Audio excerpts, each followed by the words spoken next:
My son screamed at me in front of the whole family. "You're dead to us now, Mother." I stayed silent and left. Months later, at the lawyer's office, he sat there smirking while the will was read. But when the lawyer got to the final page, my son's face went white, and he collapsed right there. Subscribe to the channel, leave your like and comment from which part of the world you are watching. Get comfortable and relax. Let's begin. The smirk on my son's face was a familiar sight, one I had seen many times before a deal closed or an opponent conceded. It did not belong in a lawyer's office, not on this particular day, but Marcus wore it anyway. He sat across from the mahogany desk, legs crossed, his expensive watch catching the light from the brass lamp. He believed he was about to receive a prize. I watched him from a distance, a silent observer to his final act of certainty. This story does not start here, in this quiet room with its shelves of leather-bound books. It starts months earlier, with a scream that shattered the ordinary quiet of a family dinner. It was a Sunday. The air in my dining room was warm with the smell of roast chicken and thyme. I had set the table with the everyday china, the one with the small blue flowers around the rim. The family was there: Marcus, his wife Claudia, my sister Ada, and a few others. The conversation was the usual tapestry of work complaints, neighborhood gossip, and plans for the summer. I passed the mashed potatoes, listening, adding little. I was always more of a listener. Then Marcus cleared his throat. It was a sound that signaled a shift, a move from casual talk to business. He had been talking about a commercial property, a new venture. He turned to me. "Mother, about that capital injection I mentioned last week," he began, his voice smooth, practiced. "The partners are ready to move. I need to secure the funds by the end of the month." I wiped my mouth with my napkin, placing it neatly on my lap. "We discussed this, Marcus. I told you I'm not comfortable using the house as collateral for a speculative project. It's too risky." His smile tightened. "It's not speculative. It's a sure thing. The numbers are solid. This is about legacy, about building something for this family." "Our legacy is not a strip mall," I said, my voice even. "It is this home. It is stability. I worked too hard to risk it on a promise of more." Claudia looked down at her plate. Ada shifted in her seat. The clatter of cutlery had stopped. Marcus's eyes hardened. The charm evaporated. "You don't understand how business works. You never have. You save pennies in a library while Dad and I understood how to make real money. This is just an advance. You're going to leave it to me anyway." A coldness settled in my chest. It is not an advance. It is my life, and I am not dead yet. That was the trigger. His control snapped. He pushed his chair back, the legs scraping loudly against the hardwood floor. He stood up, looming over the table. His face was flushed. "That's your problem. You cling to everything as if you're going to take it with you. You hoard that money, that house, like a dragon on a pile of gold. For what? So you can feel powerful? You have no power. You're just a stubborn old woman standing in the way of your own family's progress." The room was utterly still. No one moved. No one spoke in my defense. Ada looked at her hands. Claudia studied a thread on the tablecloth. I looked up at him, at my son, his features twisted by a greed he mistook for passion. I felt the eyes of my family on me, waiting for my tears, my pleas, my surrender. He leaned forward, placing his fists on the table. "You want to hold on to it all so badly? Fine, keep it, but you can keep it alone." His voice rose, filling the space, sharp and deliberate. "You're dead to us now, Mother. Do you hear me? Dead." The words hung in the air, brutal and final. They were meant to be a killing blow, a sentence passed. He expected a reaction. Sobs, anger, a crumbling before him. I gave him none. I looked at him for a long moment, my face a calm mask. I saw the boy I had sung to sleep, the young man I had cheered at graduation, and now this stranger fueled by resentment and entitlement. I saw it all, and I let it go. I placed my napkin on the table beside my plate. I stood up slowly, my movements measured. My knees did not shake. My hands were steady. I did not look at the others. I walked to the hallway closet and took my coat from its hook. I slipped it on, buttoned it. I picked up my purse from the bench. Marcus watched me, his chest still heaving from his outburst, confusion starting to bleed into his anger. This was not the script. I walked to the front door. I opened it. The evening air was cool. I stepped over the threshold without a backward glance.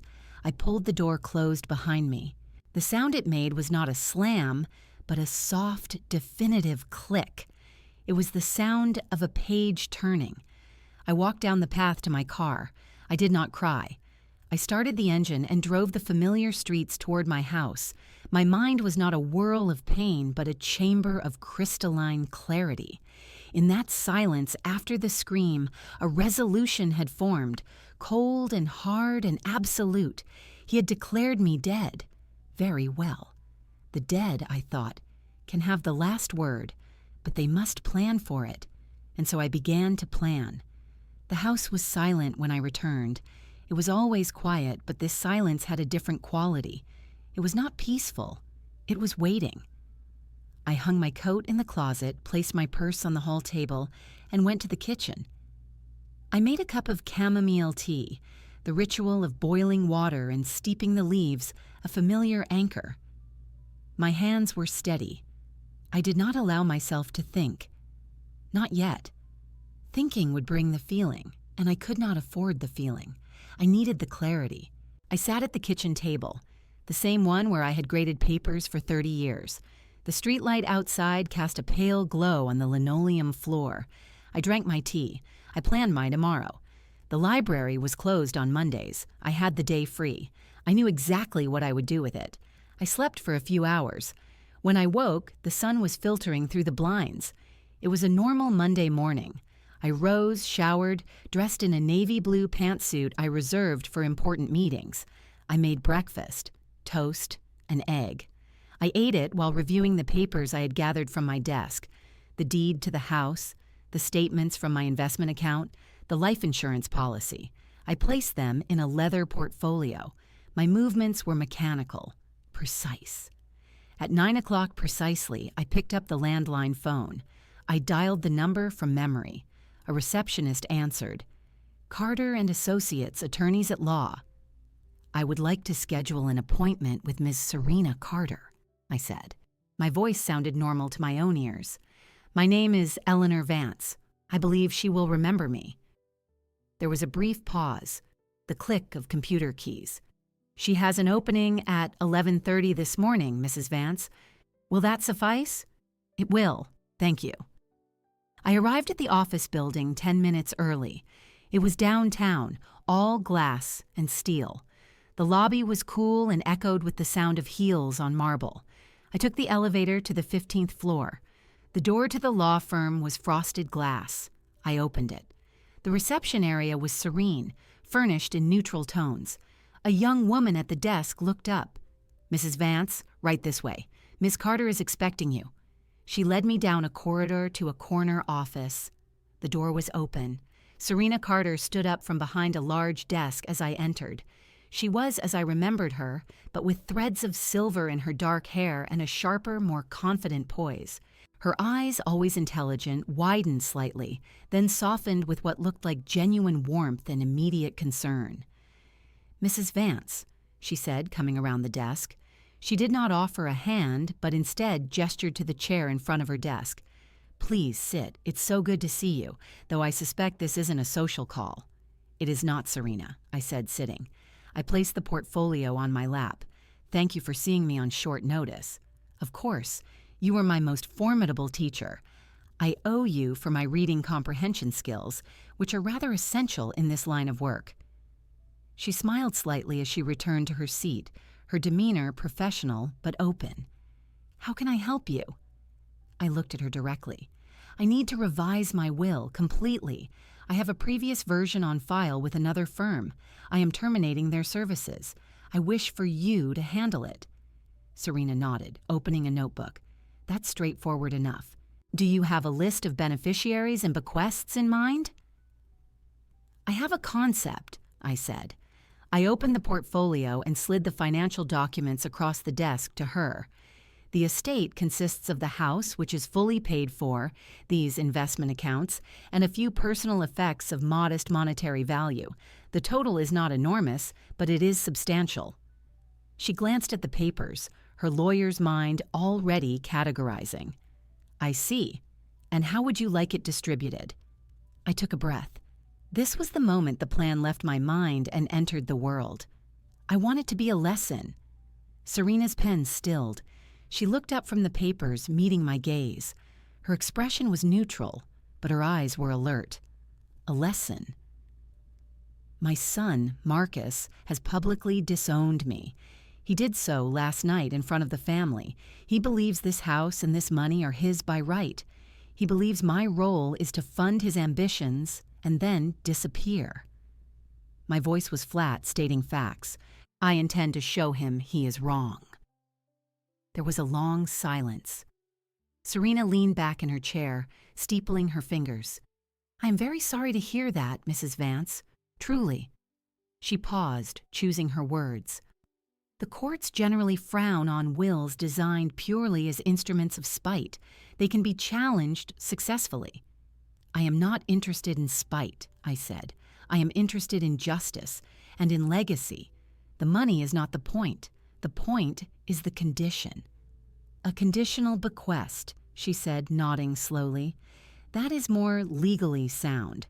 The condition must be possible to fulfill, however. You cannot demand something impossible. It will be possible. In fact, it will be very simple. I folded my hands in my lap. I want the bulk of the estate, the house, the trust, to be placed in a conditional trust for my son, Marcus. He will be the named beneficiary, but access is contingent upon him performing a specific, documented act. What act? He must demonstrate genuine public remorse for his actions. He must make a full written statement to be published in a local newspaper of your choosing, recanting his words from last night and apologizing for his cruelty. He must also hold a family gathering at the house, with you present as a witness, and make a verbal apology to me, posthumously, to the assembled family. The statement and the gathering must be completed within 1 year of my death. If he fails, or if the apology is deemed insincere by you as the sole trustee and executor, the entire trust passes to my secondary beneficiary. Serena was writing quickly now. The secondary beneficiary? My granddaughter, Layla, Marcus's daughter. I saw a flicker of recognition in Serena's eyes. She had met Layla once, years ago, at a school function. She is to receive a separate, direct bequest of my personal books and a small fund for her education. But if Marcus fails the condition, she receives everything else. Serena put her pen down. He will challenge this. He will say you were not of sound mind, that I unduly influenced you. I am of perfectly sound mind. You will have me evaluated by an independent geriatric psychologist of your choosing. I will pay for it. I will also write a personal letter, to be read as part of the will, explaining my reasoning. It will not be angry. It will be instructive. I looked out the window at the city skyline. He declared me dead. This is my final lesson to him. To inherit, he must resurrect the mother he killed. He must acknowledge her. If he cannot, then he has proven my point, and the legacy goes to someone with a heart that still works. The room was quiet. Serena studied me for a long moment. I saw the former student weighing the words of her teacher, the lawyer assessing the client's resolve. Finally, she gave a single slow nod. It's legally complex, but it can be structured.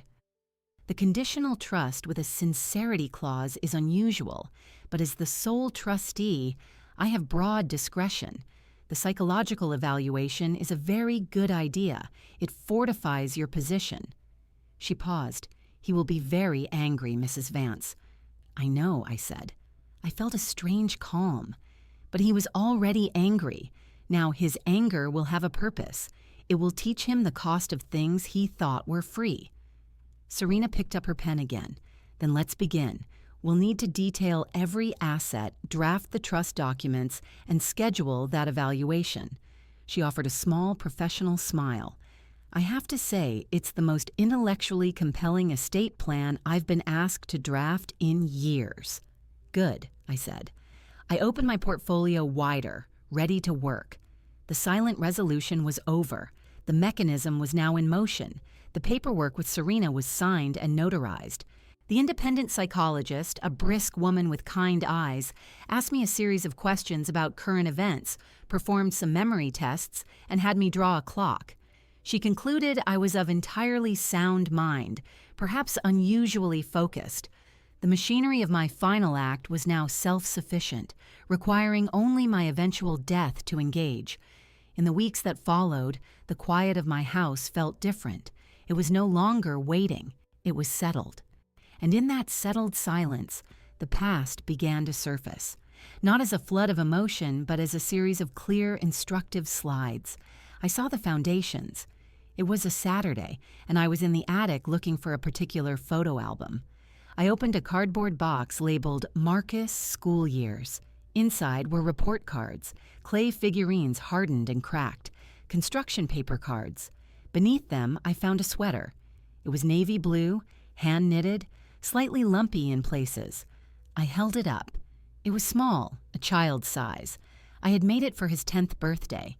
I remembered that day with a clinical precision. The kitchen table had been covered in wrapping paper scraps. Marcus had torn into the box from his father first, a sophisticated remote-controlled car, the kind all his friends wanted. He had whooped with joy, immediately scrambling to put in the batteries. Then he saw my flat, neatly wrapped package. He opened it more slowly. He held up the sweater, his face falling. "You made this?" he had asked, his voice flat. "I did. It took me a month. See the cable pattern here? That was tricky." I had reached out to touch the wool, feeling proud. He had looked from the sleek black car to the thick sweater. "Thanks," he said, the word polite and empty. He had placed it back in the box, not unkindly, but with a finality. He had never worn it. Not once. I found it later, stuffed in the back of his closet. His father, Charles, had clapped a hand on his shoulder.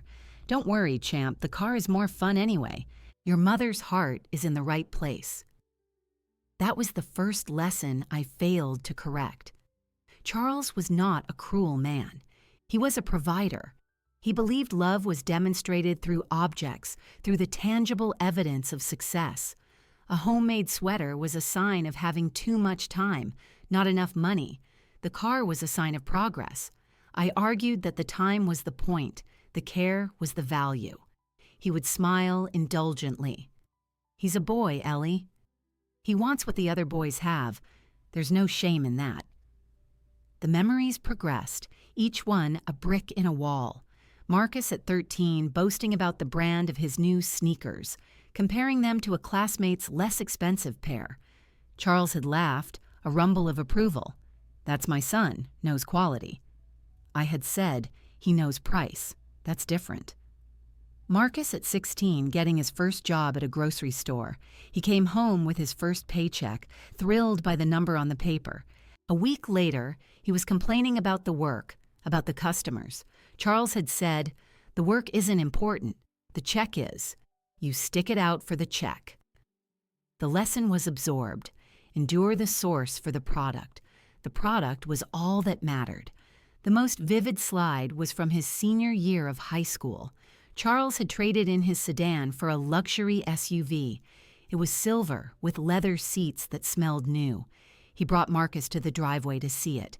Marcus's eyes had lit up with a pure, sharp avarice I had never seen in him before. He ran his hand over the hood. "This is it," he had breathed. "This is the look."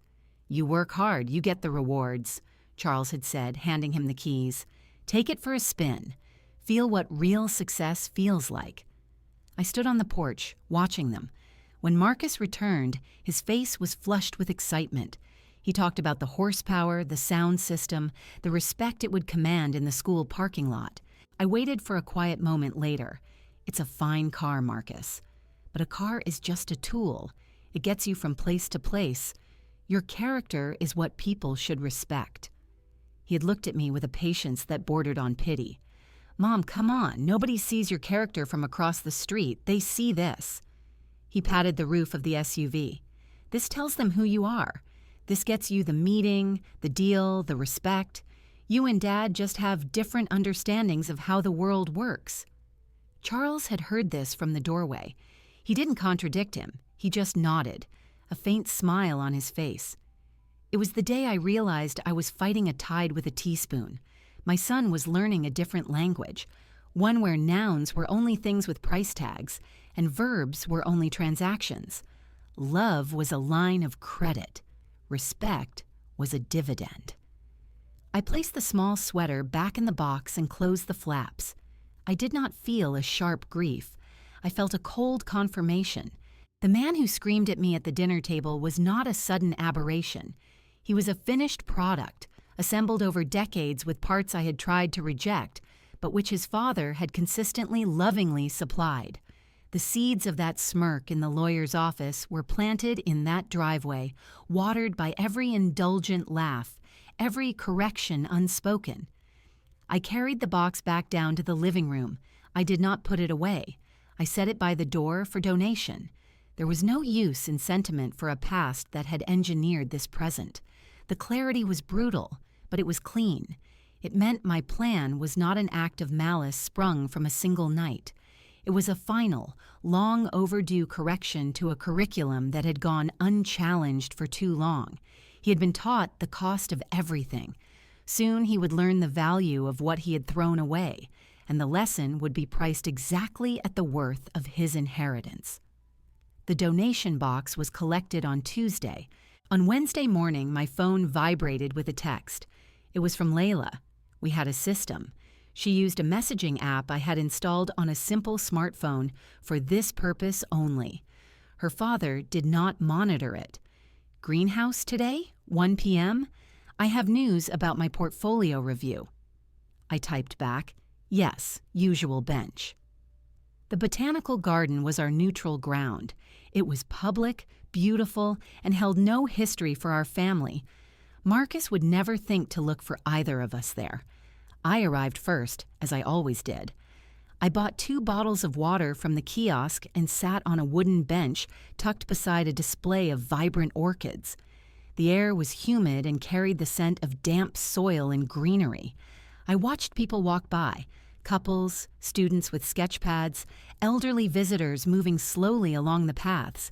I saw Layla before she saw me. She walked with a canvas bag slung over her shoulder, her posture both graceful and a little anxious, her eyes scanning the crowd. When she spotted me, her face broke into a smile that was entirely unguarded. It was a smile I had not seen directed at me in years, not from anyone in my family. She hurried over. "Grandma," she said, bending to give me a quick, tight hug.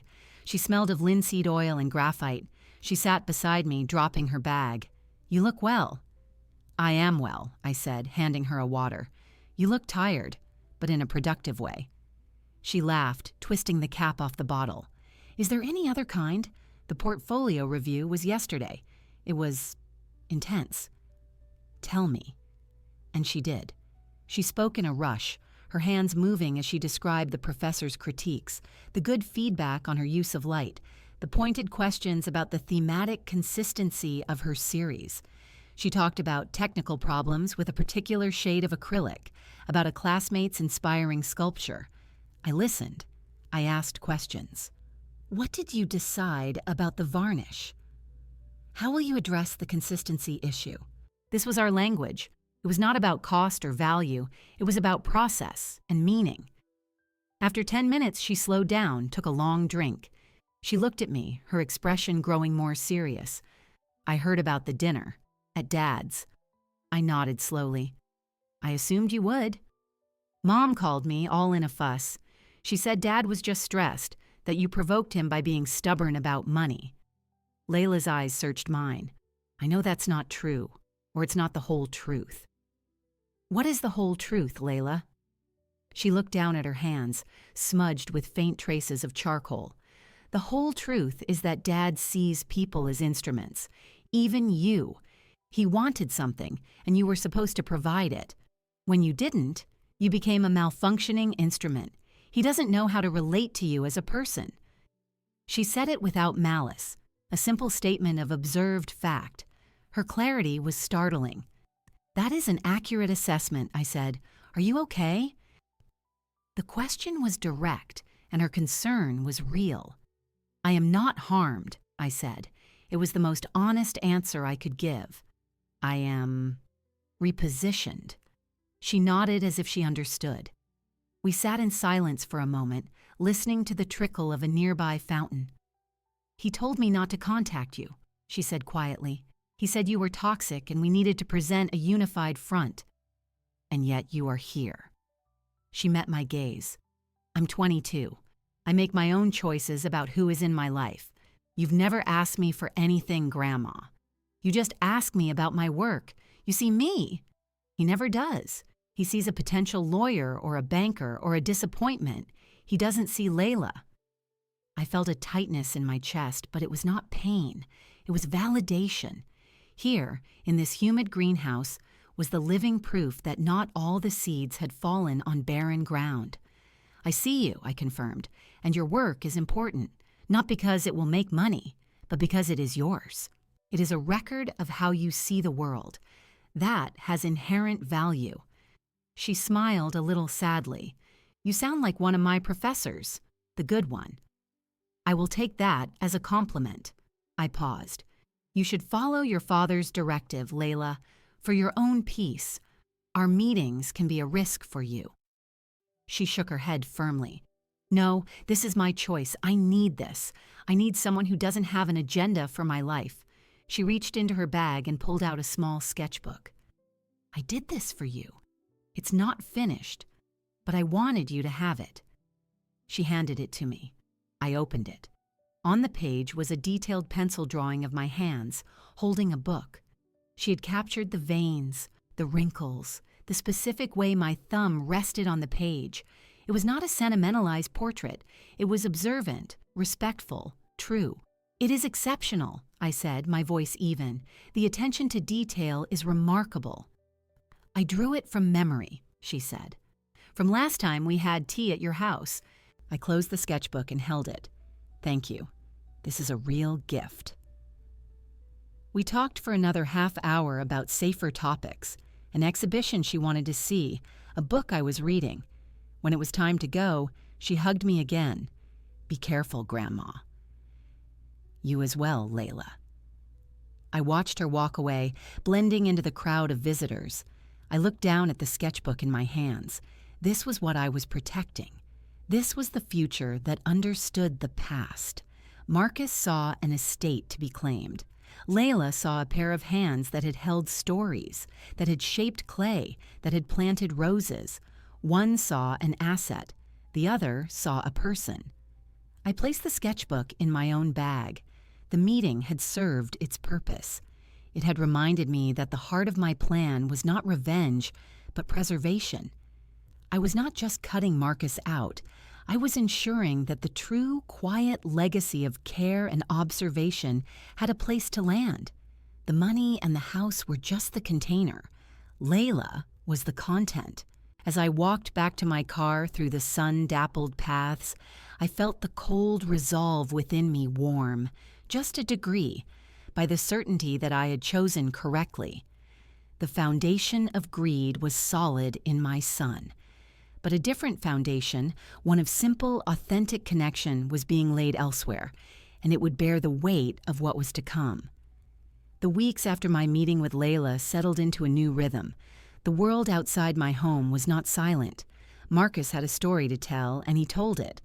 I learned this not from him, of course, but through the quiet, apologetic phone call from my sister Ada. Eleanor, she began, her voice strained, I wanted to see how you are. I am well, Ada. Thank you for calling. There was a pause. People are talking, Ellie.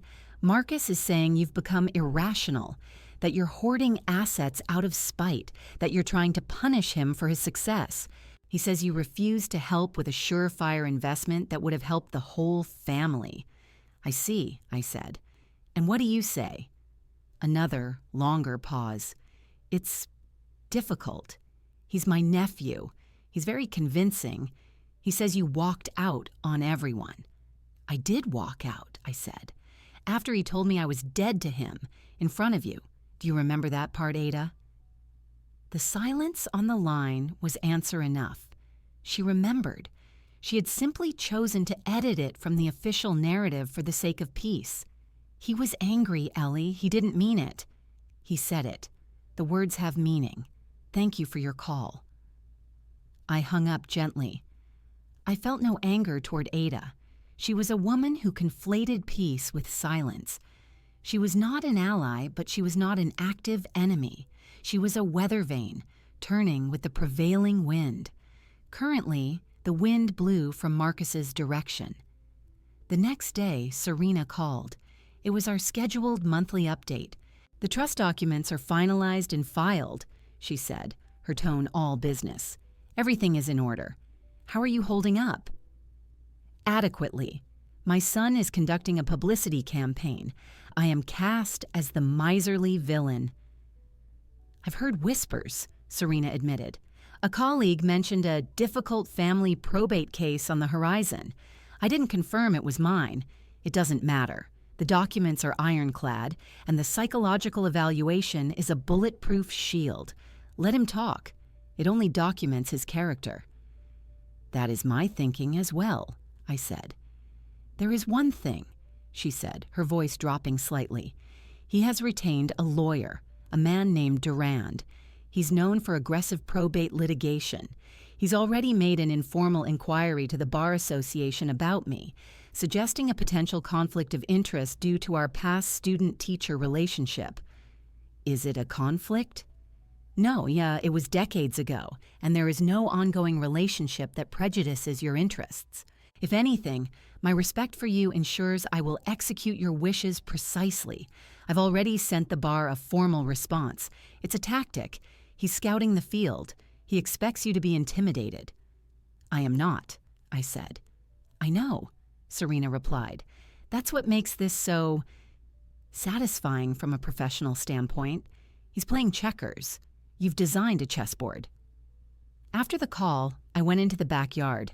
It was early summer. My rose bushes were in full leaf, and the first fat buds were forming. I put on my gardening gloves, took my clippers, and began the work of deadheading. I examined each stem, identifying the spent blooms from the previous cycle, the weak or crossing branches that would drain energy from the main growth. I snipped them cleanly at a 45-degree angle, just above an outward-facing leaf node. The cut branches fell into a bucket at my feet. This was not a metaphor. It was horticulture. To ensure healthy growth and abundant blooms, you must remove what is dead or draining. You must direct the plant's energy to its strongest parts. It is a logical, necessary process. As I worked, methodically moving from bush to bush, my mind was equally systematic. Marcus's narrative was part of the expected growth. It was a weak, thorny branch, drawing attention but producing nothing of value. Let it grow for now. Its presence would make the final pruning more decisive. My silence was not passivity. It was the outward-facing node. All energy was directed inward to the core of the plan, to the protection of Layla's future. A neighbor, Mrs. Gable, leaned over the fence. Beautiful roses, Eleanor. You always had the touch. Thank you, Jean. It's just consistent care. I heard your son is doing very well for himself, she said, her tone probing. Such a successful man. He is successful in his field, I agreed, not stopping my work. It's a shame he's so busy. You must miss him. I looked up at her then, my clippers still in my hand. The garden keeps me occupied. I offered a small, closed-lipped smile and returned to my roses. She lingered for a moment, then retreated. The gossip had reached the fences. It was irrelevant. In the evenings, I read. I cooked simple meals. I dusted the house. My life was quiet, orderly, and purposeful. The initial sting of the betrayal had transmuted into a kind of fuel, a cold energy that powered my patience. I was waiting, but I was not idle. I was a mechanism in a calibrated state of readiness. Every snip of the clippers, every turned page, every night of untroubled sleep was an act of defiance against his story. He was telling everyone I was a crumbling, bitter old woman. My continued existence as a calm, functional person was my first counter-argument. Serena's words echoed. "He's playing checkers. You've designed a chessboard." The board was set. The pieces were in position. My son believed he was waiting for me to die so he could claim his prize. He did not understand that I was waiting too. I was waiting for him to walk, smug and sure, into the trap that was already and had always been his own character. The waiting was the easiest part. The hard work, the loving, the correcting, the hoping was long over. Now there was only the steady, quiet certainty of gravity. What goes up must fall, and he was very high up indeed. The roses bloomed, were admired, and then their petals fell. The seasons turned. My quiet routine continued, a testament to a life that was complete in its own terms. The waiting game was not a suspenseful one for me. I had made my peace with the outcome, whichever way it fell. My health, generally robust, began a slow, predictable decline in the autumn. It was not dramatic. It was a gradual diminishing, like a light on a dial being turned down. I saw my doctor. We discussed options. I chose comfort over prolonged intervention. There was nothing left to prove, and no one left to perform for. I called Serena one last time. My voice was weaker, but my mind was clear. "It will be soon, Serena," I said.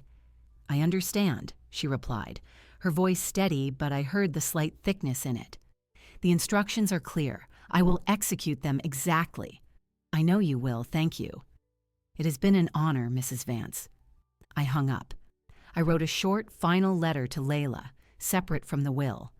I left it in my desk drawer, addressed to her. It contained no explanations of the will, only my pride in her and my hopes for her future. Then I simply waited. The end came on a Tuesday morning, with sunlight on my bedroom wall. It was quiet and it was alone. That is how I had wanted it. The mechanism, as designed, engaged. Serena was notified by the medical examiner as per my instructions. She obtained the death certificate. She filed the will with the probate court, and then she mailed the formal notices of the reading. Marcus received his on a Thursday. He was in his home office, a room decorated with plaques and framed deals. His secretary had placed the day's mail on his desk. The envelope from Carter and Associates was on top, thick with high-quality paper. He picked it up, a slow smile spreading across his face. He slid it open with a silver letter opener.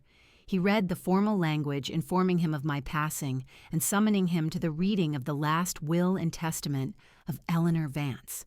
He did not see the words of loss. He saw the words of transfer. He let out a short, satisfied breath. Claudia walked in, carrying a cup of coffee. "What is it?" He held up the letter. "It's from the lawyer. She's gone." Claudia's hand went to her chest. "Oh, I'm sorry, Marcus." "Don't be," he said, his smile turning into the smirk I had foreseen. He leaned back in his leather chair. "It's over. The stubbornness, the hoarding, the lectures, it's finally over. Now we can get what's ours, what's mine." "What do you mean?" Claudia asked, her voice cautious. "The house, the money, everything she clung to so tightly. It comes to me. I'm the only son. It's how it works." He tapped the letter against his palm. "She held out on me when I needed it, but in the end, she had no choice. The law makes the choice for you. It all goes to the next of kin." "Are you sure? I mean, after everything that was said." "What was said doesn't matter now," he interrupted, his voice confident. "The law looks at blood, not arguments. She could have changed her will to spite me, but that would have been challenged. And she wasn't that kind of woman. Deep down, she knew I was right. This, he waved the letter, is her admission. He looked at the letter again, his eyes scanning for the date and time of the reading. Next Wednesday, at the lawyer's office. I'll need to clear my schedule. Claudia watched him, a frown on her face. She did not share his certainty, but she knew better than to question his narrative of victory. Should we send flowers or something? Send them to the funeral home if you want. It's just a formality now. He placed the letter back in its envelope, treating it like a contract already signed. The formality is almost over. Layla received her notice the same day, but at her small apartment near the art college. The envelope was mixed in with flyers and bills. She opened it standing by her cluttered kitchen counter. She read it once, then again, her breath catching. The formal words "deceased" and "last will" seemed to vibrate on the page. She sat down heavily on a stool. She had known I was not well from our last brief text exchange, but the finality of the notice was a physical blow. Grief hit her first, clean and sharp, then confusion. Why was she being summoned? She was just a granddaughter. Her father was the heir. Her name on this document could only mean trouble. She walked to her bedroom and took the small pencil drawing she had made of my hands from the edge of her mirror. She held it, looking at the lines she had drawn. This was the grandmother she knew. The woman in the lawyer's letter felt like a stranger. Her phone buzzed. It was a text from her mother, Claudia. Your father received a notice about Grandma's will. Reading is next Wednesday at 2. You should come. He expects you to be there.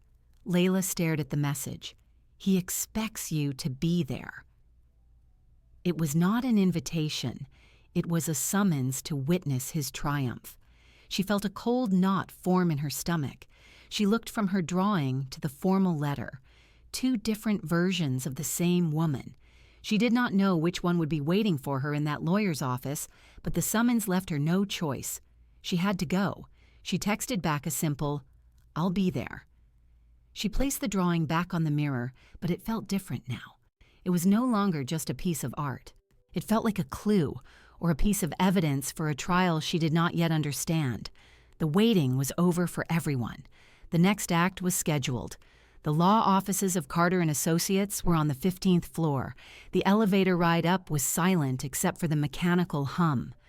Layla stood beside her mother, Claudia, who kept smoothing her skirt. Her father, Marcus, stared straight ahead at the polished steel doors, his reflection a mask of composed expectation.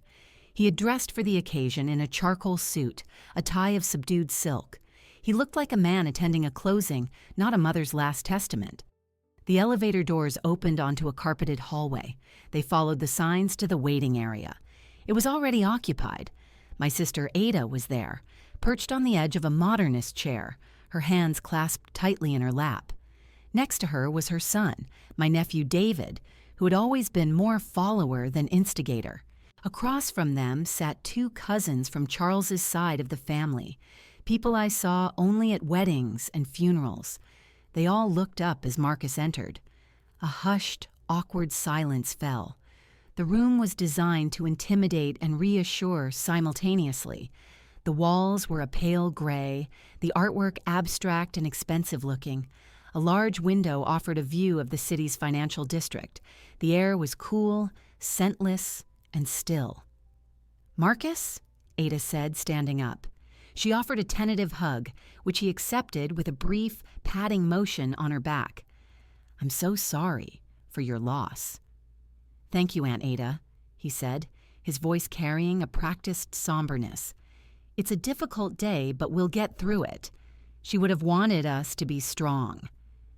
Layla watched this, her face carefully neutral. She took a seat in a corner, away from the main grouping. Claudia sat next to Ada, beginning a low, murmuring conversation. "Did you see the obituary?" David asked Marcus, shifting in his seat. "It was very nice. Well written." "I approved it," Marcus said, adjusting his cufflinks. "It captured the essentials." A cousin, Frank, leaned forward. "So, Marcus, This is it, then, the reading. That's what the letter said, Marcus replied, a thread of impatience in his tone. I just mean, well, after everything, we weren't sure what to expect. Frank glanced around, as if seeking support. There were rumors. Marcus's smile was thin. Rumors are for people with nothing better to do. This is a legal process. It's straightforward. Next of kin, bloodline. There's no drama here, Frank, just the settling of accounts. The way he said settling of accounts made it sound like the conclusion of a business deal. Layla looked down at her hands, folded in her lap. She was wearing a simple black dress. She felt out of place, a spectator at an event she didn't understand. It's a shame Eleanor couldn't have been here to see the family together, Ada said, her voice wistful.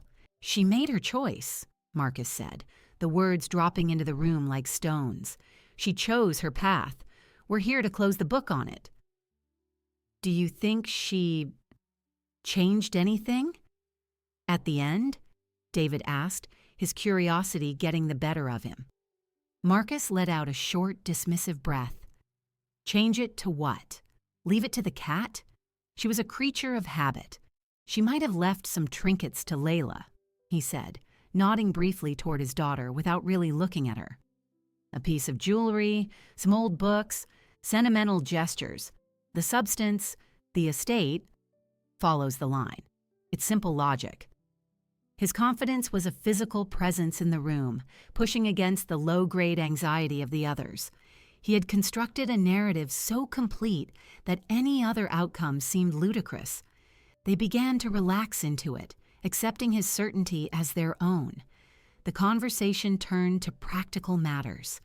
The house is in a good neighborhood, Frank said. Even as is, it's a valuable asset. It needs some updating, Marcus said, as if he'd already made assessments. The kitchen is 30 years out of date, but the foundation is solid. It'll be part of the portfolio. Layla listened, a cold feeling spreading through her. They were dividing me already. Not my memories, not my life, my assets. My kitchen cabinets were a line item. She thought of the drawing in her apartment, of the hands that had worked in that outdated kitchen, making meals, holding books. Those hands were not part of their calculus. A door at the far end of the waiting area opened. Serena Carter stood there, poised and professional in a navy suit. Her gaze swept the room, taking in each person, lingering for a fraction of a second on Layla. "The family of Eleanor Vance?" she asked, though she knew the answer. "That's us," Marcus said, standing, taking the role of spokesman. "Please come in," Serena said, stepping aside and holding the door open. "We can begin." Or the family stood, a rustle of clothing and nervous movement. Marcus led the way, his posture straight, his steps assured. The others filed in after him. Layla hung back, entering last. As she passed Serena, the lawyer's eyes met hers. There was no smile, but a slight, almost imperceptible nod. It was not a greeting of recognition, but something else, an acknowledgement. The office was as I remembered it. The large desk, the shelves of books, the view. Chairs had been arranged in a semicircle. Marcus took the central chair, directly facing Serena's seat behind the desk. The others found places around him. Layla took the chair farthest from him, near the door. Serena walked to her desk but did not sit immediately. She placed a hand on a thick bound document. "Before we begin the formal reading," she said, her voice clear and measured, "I must confirm that all named beneficiaries and interested parties are present." She read from a list. Marcus Vance, Claudia Vance, Layla Vance, Ada Wilton, David Wilton, Franklin Cole. Each person murmured an acknowledgement. "Good," Serena said. She finally sat down, opening the document. "This is the last will and testament of Eleanor Marie Vance, dated and executed with all legal formalities. I will now read it in its entirety." She adjusted her glasses. The room became utterly still. The only sound was the faint whisper of the air conditioning. Marcus leaned forward slightly, his eyes fixed on Serena, his smirk not yet present but waiting in the wings, ready to appear at the first confirmation of his victory. He was on the precipice of everything he believed he deserved. He did not look down. He did not see the trap because it was shaped exactly like the ground he expected to land on. Serena's voice was calm and measured, a professional recitation of legal text. She began with the formalities, the revocation of prior wills, the appointment of herself as executor. The words were dry, procedural. Marcus listened with an air of polite impatience, waiting for the substance. Article 3, Serena read. Tangible personal property. She looked up briefly. I bequeath my collection of first edition novels, consisting of 12 volumes, to my granddaughter, Layla Vance, in the hope that she will continue to find solace and inspiration in stories. Layla's head jerked up, her eyes wide with surprise. A soft murmur went through the room. Marcus gave a small, dismissive nod, as if to say, "There, you see? A trinket." Serena continued, I bequeath my mother's pearl necklace to my sister, Ada Wilton. Ada gasped softly, her hand fluttering to her throat. I bequeath the antique writing desk from the study to my nephew, David Wilton, to remind him that good work requires a solid foundation. David blinked, nodding awkwardly. I bequeath the set of silver cutlery, a wedding gift from my late husband, Charles, to my son, Marcus Vance. Serena's eyes flicked toward him. Marcus's lips twitched. It was a minor, sentimental item. He saw it as a token, a bone thrown. He gave a magnanimous little shrug, as if accepting a parting gift from a minor business associate. The smirk was beginning to form at the corners of his mouth. This was exactly as he predicted. The small symbolic gestures were being cleared away to make room for the main event. I bequeath my ceramic baking dish, the one used for family gatherings, to Claudia Vance. Claudia looked startled, then touched. She whispered, "Thank you," to the air. I bequeath my tools and gardening supplies to my cousin, Franklin Cole, who has always appreciated practical things. One by one, Serena distributed the physical fragments of my life. A vase to this one, a painting to that one. Each bequest was specific, personal, and of negligible market value. With each item, Marcus's posture relaxed incrementally. His initial tension, the slight forward lean, gave way to a more settled position. He crossed his legs. He was being proven right. This was the predictable, sentimental checklist of an old woman. The real assets, the house, the investments, were being saved for the finale, for him. I could see his mind working. He was cataloging the bequests as proof of my essential small-mindedness. Books, a baking dish, garden tools. These were the concerns of a person who didn't think on his scale. He mistook specificity for pettiness. He did not understand that each item was a marker, a deliberate placement of memory with a person who might, in some small way, remember the person attached to it.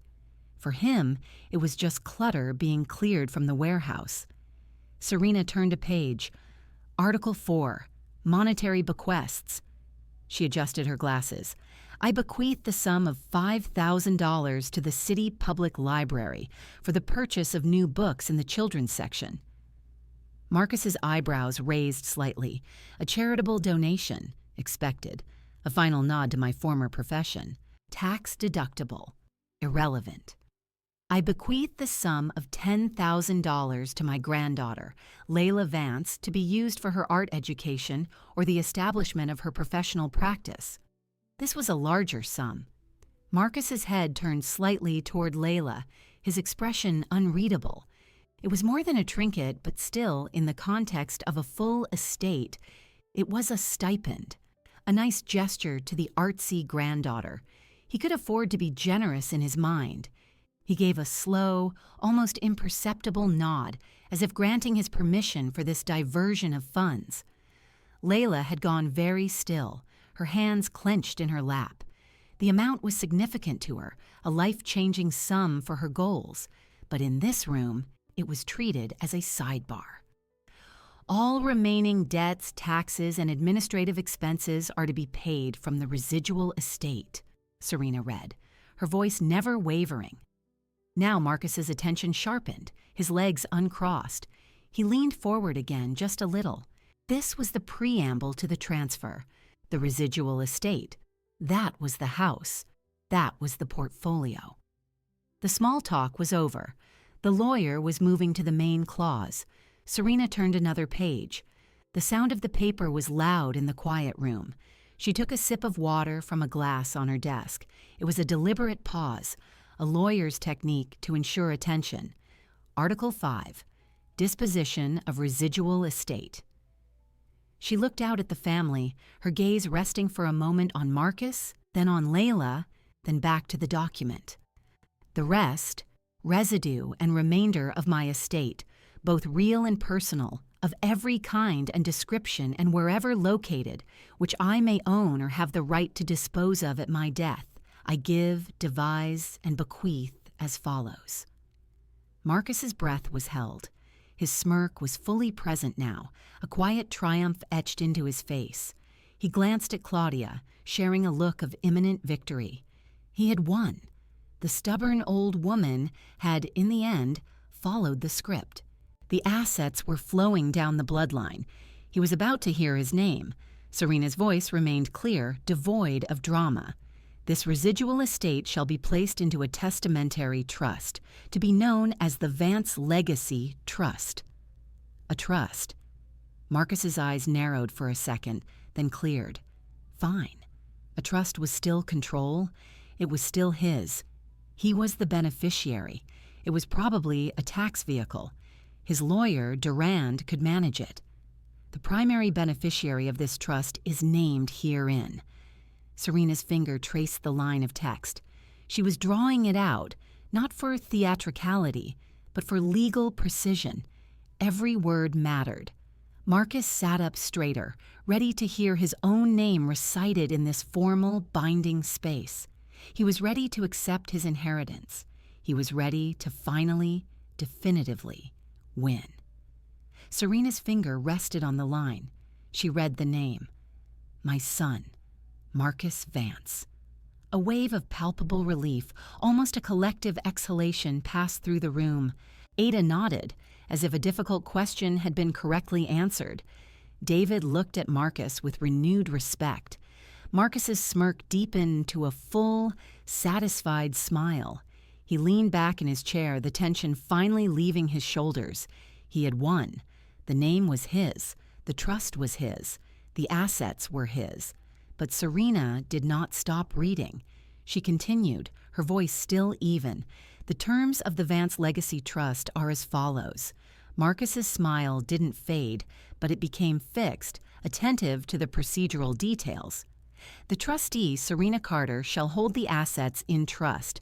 The primary beneficiary, Marcus Vance, shall be entitled to the full use, benefit, and ownership of the trust assets upon the satisfaction of one condition precedent. The word condition made Marcus's eyes flicker. A slight frown appeared between his brows. Conditions were for business deals, not inheritances. Serena read on, her tone unchanged. The condition is as follows. Within 1 calendar year of the date of my death, Marcus Vance must provide to the trustee satisfactory proof of genuine public remorse for his statement made to me on the evening of June 12th, in which he declared, "You are dead to us now, mother." This proof shall consist of 2 parts. Marcus's face began to change. The smug certainty started to drain away, replaced by a dawning confusion.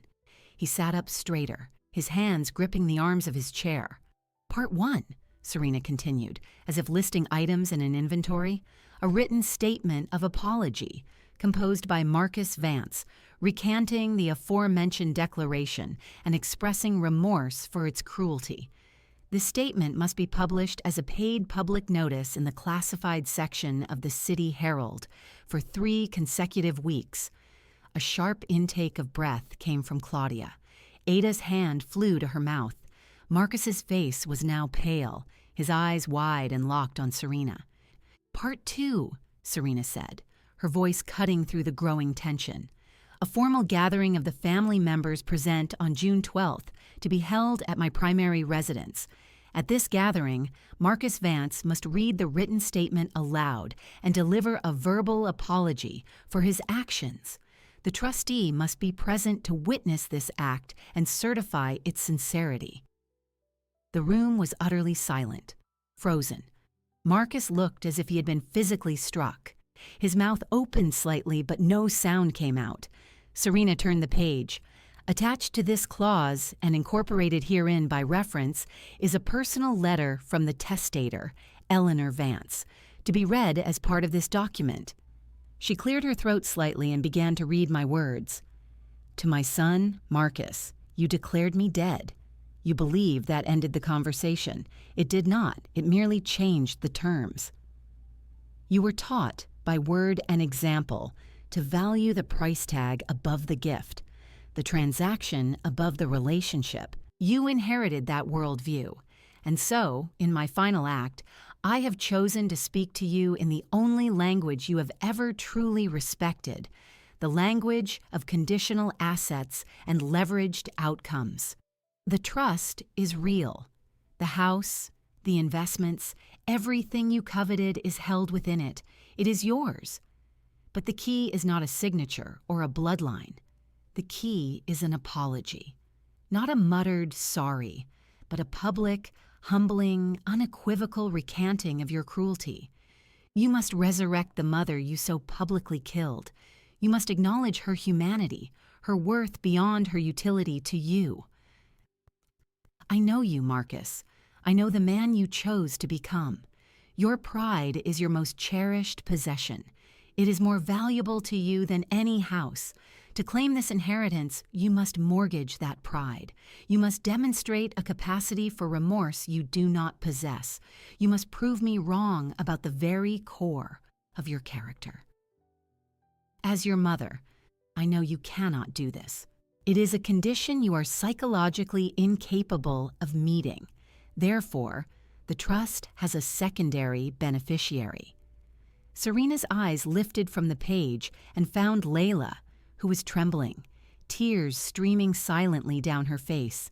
If the condition is not met to the sole satisfaction of the trustee within the specified time, the entire corpus of the Vance Legacy Trust shall pass, absolutely and in perpetuity, to my granddaughter, Layla Vance. She has seen me as a person, not a portfolio. She has valued connection over conquest. She understands that a legacy is about what you nurture, not what you acquire. To her, I leave not just assets, but a charge, to use them to create, to build, to heal, to make something beautiful where there was once only greed. Serena lowered the paper. The legal dryness returned to her voice, but it now sounded like a judge pronouncing a sentence. The clause concludes, "This conditional bequest is made with full testamentary capacity and is designed as a final instructive lesson. The evaluation of the sincerity of the apology is left to the sole, non-reviewable discretion of the trustee, Serena Carter." She looked directly at Marcus. "Mr. Vance, the condition is now formally communicated. The 1-year period begins today." Marcus did not move. He did not speak. The color had drained completely from his face, leaving it a sickly gray. His eyes were unblinking, staring at the surface of Serena's desk, but seeing nothing in this room. He was seeing the trap.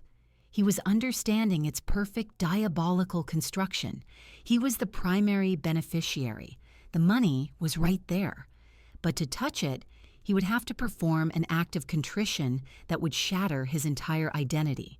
It would be an admission that his entire worldview, the ambition his father had fostered, the scorn for sentiment, the valuation of things over people, all of it was wrong. It would be a humiliation so profound it would undo him. And if he refused, the money would go to his art student daughter, the one he considered a dilettante, the living repudiation of his values. He lost either way. The inheritance was a phantom. I had left him a locked box and thrown the key into the ocean of his own pride. His breathing became shallow, rapid. A strangled sound escaped his throat. His hands, still gripping the chair, began to shake. "Marcus," Claudia whispered, reaching for him. He did not respond. His eyes rolled back slightly. His grip slackened. There was a heavy, sudden thud as his body, rigid a moment before, went limp and slid from the chair onto the deep pile of the office carpet. He lay there, a collapsed heap in his expensive suit. Chaos erupted. Claudia screamed. Ada cried out. David jumped up, shouting, "Call an ambulance!" Serena was already on her phone, her voice calm but urgent, giving the address. Layla stood frozen, one hand pressed to her mouth, her eyes wide with horror, locked on the fallen figure of her father. The performance was over. The final page had been read. The lesson had been delivered. And as I had known, as I had planned, he had failed it in the very first second of comprehension. The collapse was just the physical confirmation. The ambulance took Marcus to the hospital. It was not a heart attack, the doctors said, but a severe vasovagal syncope, a collapse brought on by extreme emotional stress. His body had literally shut down in the face of an impossible choice. He was released the next day, physically recovered but psychologically fractured. He did not speak to anyone about the will. He instructed his lawyer, Durand, to challenge it. Durand reviewed the documents, consulted with colleagues, and called Marcus within the week. "The challenge has no grounds," Durand said, his tone brisk.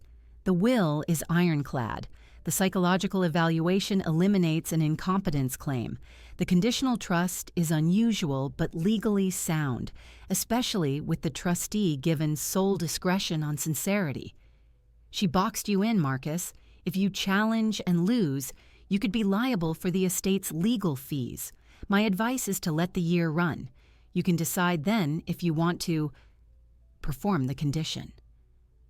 There was a long silence on Marcus's end of the phone. He knew what Durand was really saying. "You're beaten." He hung up. He did not discuss the condition with Claudia. He did not reach out to Layla. He retreated into a silent, furious shame. The year began to pass. Layla, after the initial shock, met with Serena. The trust was not yet hers, but the secondary beneficiary status was clear. Serena explained everything. The conditional clause, the 1-year wait, my reasoning is laid out in the full documents. Layla listened, cried, and then grew quiet. "She did this for you, Layla," Serena said gently, "not just to punish him, to protect something she saw as good, to give it a chance to grow." "It feels like blood money," Layla whispered. "It is not. It is legacy money. It is your grandmother's life work, filtered through her final, clear-eyed judgment. She wanted you to have it, not to spend, but to use. There is a difference." When the 1-year mark arrived, Marcus had taken no action. He had not drafted an apology. He had not scheduled a gathering. His pride, as I knew, was intact. And because it was intact, the trust failed. Serena executed the contingency clause. The Vance Legacy Trust, in its entirety, transferred to Layla Vance. Layla did not throw a party. She did not buy expensive things. She came to the house, my house, now legally hers. She walked through the quiet rooms. She found the letter I had left for her in the desk. She read it sitting at the kitchen table, in the same spot where I had planned her future. The letter did not mention the will. It spoke of her talent. It spoke of the importance of making things that outlast you. It spoke of the quiet satisfaction of tending to something until it blooms. It ended with, "The garden is yours now. Be its generous keeper." She took the words literally. The following spring, on a bright Saturday morning, she was in the backyard. She wore old jeans and a worn t-shirt. She had my gardening gloves, the ones I had left to Frank, but he had no use for, so he gave them to her. She was pruning the rose bushes. She had researched the technique, watching tutorials, but her hands remembered the way I had worked. She was careful, precise. A contractor's truck was parked in the driveway. Workers were inside, not gutting the kitchen as Marcus had envisioned, but carefully converting the sunroom into a bright, open studio with north-facing light. The plans were on the patio table, sketches for shelves for storage, for a small kiln area in the garage. Later that afternoon, Serena stopped by. She brought iced tea. They sat on the patio surrounded by the scent of cut grass and damp earth. "The paperwork is complete," Serena said. "The assets are fully vested in your name. The trust is dissolved. You are free to do as you wish." "I know what I wish," Layla said. She pushed the architectural plans towards Serena. "I'm calling it the Vance Studio, not a gallery, a working studio. Free classes for seniors in the morning, after-school programs for teens, open studio time for local artists who can't afford their own space. The trust fund will endow it. The house will run it." Serena studied the plans, a slow smile spreading across her face. She would have loved this. "I think she knew," Layla said quietly. "Not the details, but the shape of it. She knew I would need to make it into something alive, or it would just be a monument to that awful day in your office." "She was a very good strategist," Serena agreed, "and a very good judge of character." They sat in comfortable silence. A bee buzzed around the rose blooms. The sound of saws and gentle hammering came from the house. "How is he?" Layla asked, not looking at Serena. "He sold his business. He and Claudia moved to another state, a smaller market. He doesn't speak of her, of Eleanor. He doesn't speak of you. He has, in every way that matters, accepted his disinheritance. The money is gone. But more than that, the narrative he built for himself is gone. He has no story anymore. That is the real punishment." Layla nodded. She felt no triumph. She felt a profound sadness for the man who was her father, and a profound gratitude for the woman who was her grandmother. One had given her a lesson in what not to be. The other had given her the tools to build something better. She finished her tea and stood up, pulling her gloves back on. "I should finish this row before the light goes." Serena watched her for a moment, the young woman focused on the simple, tangible task of caring for a living thing that had been left in her charge. This was the true legacy. Not the money, not the house, but the ethic of care. The understanding that value is created, not extracted. That love is an action, not a transaction. My story ends here, in this sunlit garden, with the sound of construction in the background, the sound of something new being built from the foundations of something old. The vengeance was exact, cold, and complete. But the legacy, I see now, is warm and growing. It is in the soil under Layla's nails, in the plans on the table, in the future taking shape in what was once just a quiet house. I declared Marcus dead to me the moment he spoke those words. He declared me dead to him. Only one of us was right. And in Layla's capable hands, what was once a family's ending is becoming a community's beginning. That is a victory no will can fully capture, but which every good will should aspire to create.